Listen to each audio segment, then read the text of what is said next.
CM రేంజ్లో ఉన్న junior NTR భద్రత చూసి షాక్ అయిందట మంత్రి విడుదల రజని. జూనియర్ ఎన్టీఆర్ మంత్రి విడుదల రజని అంటే బాగా అభిమానిస్తారు. ఎందుకంటే ఒక లేడీగా ఉండి కూడా ఎక్కడా సరే పాలిటిక్స్లో వెనక్కి తగ్గకుండా మంచి ఎడ్యుకేటెడ్ అయి ఉండి రాజకీయాలని సెలెక్ట్ చేసుకోవడం అనేది చాలా మంచి విషయమని జూనియర్ ఎన్టీఆర్ ఆమెను ప్రశంసించారు. ఎందుకంటే అప్పుడు తెలుగుదేశం పార్టీలో ఉండేవారు, కానీ ఇప్పుడు రాజకీయాలు ఎంత అవసరమో చూసి అందరూ కూడా ఆశ్చర్యపోతున్న మరి తిరుపతితో ఆమె ఇప్పుడు వైఎస్ఆర్సీపీ పార్టీలో ఉంది. ఈ సందర్భంగా జూనియర్ ఎన్టీఆర్ని ఇటీవల ఒక ఫంక్షన్లో కలిసిన విడుదల రజని మరి సీఎం రేంజ్లో ఆయన భారీగా సెక్యూరిటీతో వస్తుండడం చూసి ఆశ్చర్యపోయిందట. ఎన్జీసీ కమాండర్స్ ఇంకా చాలా మంది స్పెషల్ ఫోర్స్ వస్తుండడం చూసి ఎవరో అనుకున్నాను, ఇంకా ఎన్టీఆర్ని చూసి చాలా ఆనందంగా ఉంది.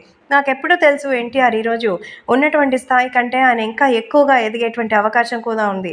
భవిష్యత్తులో ఆయన మరిన్ని విజయాలు సాధిస్తారన్న నమ్మకం నాకుందంటూ జూనియర్ ఎన్టీఆర్ పైన అభిమానాన్ని చాటుకుంది విడుదల రజని.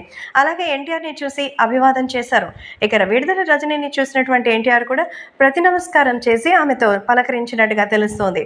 సో ఏపీకి సంబంధించిన హెల్త్ మినిస్టర్గా విడుదల రజని ఉన్నటువంటి నేపథ్యంలో ఒక సీఎం రేంజ్లో జూనియర్ ఎన్టీఆర్కి ఉన్నటువంటి ఫాలోయింగ్ని చూసి ఆశ్చర్యపోయినట్టుగా సమాచారం. జూనియర్ ఎన్టీఆర్ అంటే ఆ మాత్రం ఉండాలి. కేవలం స్టేటే కాదు, సెంట్రల్ సైతం ఆశ్చర్యపోయే రేంజ్లో ఆయన పాపులారిటీ రోజు రోజుకు పెరుగుతోంది. కేవలం తను ఒక మహానటుడు అన్నటువంటి కారణంగానే ప్రపంచమే ఆయనకి సలాం చేస్తోంది. మరి ఆయన రాజకీయ నాయకుడు అయితే ఒక్కొక్కడికి తడిసి మోపిడైపోవాల్సిందే.